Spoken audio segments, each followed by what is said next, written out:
외국인 친구에게 전세를 설명해 본 적 있으신가요? 반응은 전 세계 어디서나 똑같습니다. 잠깐만. 집값의 70%를 집주인한테 맡긴다고?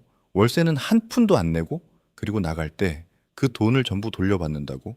네, 돌려받습니다. 이 이상한 제도는 사실상 지구상에서 한국에만 존재합니다. 은행도 아닌 개인이 수억 원을 맡고 이자도 없이 통째로 돌려주는 계약.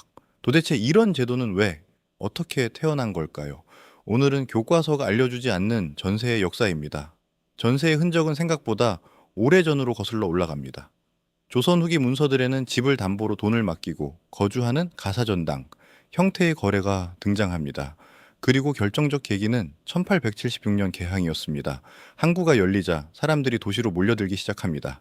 집은 부족하고 은행이라는 것도 없던 시절. 목돈을 맡기고 집을 빌리는 거래가 서울과 계항장을 중심으로 퍼져나갑니다. 여기서 중요한 건 전세가 누군가 설계한 제도가 아니었다는 겁니다. 은행이 없는 세상에서 사람들이 스스로 만들어낸 생존의 발명품이었습니다. 전세가 진짜로 폭발한 건 1960에서 70년대입니다. 산업화와 함께 수백만 명이 서울로 올라옵니다. 그런데 문제가 있었습니다. 은행 문턱이 너무 높았다는 것. 당시 은행 돈은 대부분 수출 기업에 우선 배정됐습니다. 개인이 집 살려고 대출을 받는 건 하늘의 별 따기였죠. 네. 그래서 기묘한 삼각 거래가 완성됩니다. 세입자는 월세 없이 살 곳을 얻습니다. 집주인은 은행 대신 세입자에게서 목돈을 조달합니다. 그리고 그 시절 금리가 얼마였느냐? 예금 금리가 두 자릿수를 넘나들던 시대였습니다. 집주인은 전세금을 은행에 넣어두기만 해도 이자가 쏟아졌고 그 돈으로 다음 집을 샀습니다.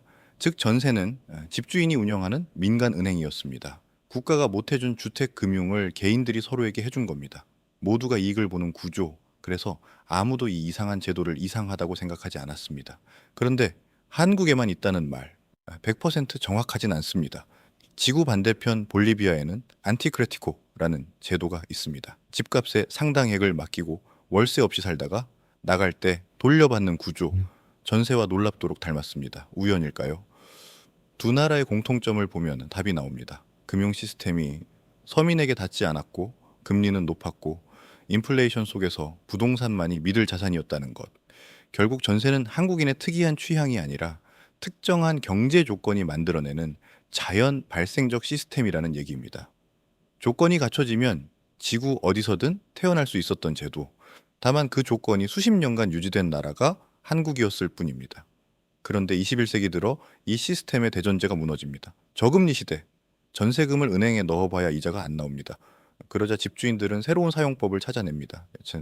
전세금을 이자 수익용이 아니라 다음 집을 사는 지렛대로 쓰는 것. 우리가 아는 갭 투자입니다. 세입자의 보증금이 사실상 무이자 대출이 된 거죠. 그리고 이 구조는 집값이 오를 때만 작동합니다. 집값이 내려가는 순간 돌려줄 돈이 사라집니다. 2020년대의 전세 사기 사태는 갑자기 터진 사고가 아니라 150년 된 시스템의 전제가 무너지면서 드러난 구조적 균열이었습니다. 은행이 없어서 태어난 제도가 은행이 넘쳐나는 시대에도 살아남았을 때 생기는 일입니다. 그런데 전세는 제도가 아니라 시대의 발명품이었습니다. 은행 없는 시대가 만들었고 고금리 시대가 키웠고 저금리 시대가 흔들고 있습니다. 그렇다면 질문이 남습니다. 그 시대가 정말 끝났다면 전세도 언젠가 역사책 속으로 들어가게 될까요? 우리는 어쩌면 한 제도의 탄생부터 소멸까지를 실시간으로 목격하는 세대인지도 모릅니다. 교과서 밖 역사의 사각지대 다음 편에서는 논밭이 평당 1억이 되기까지 강남의 탄생을 다룹니다. 구독하고 기다려주세요.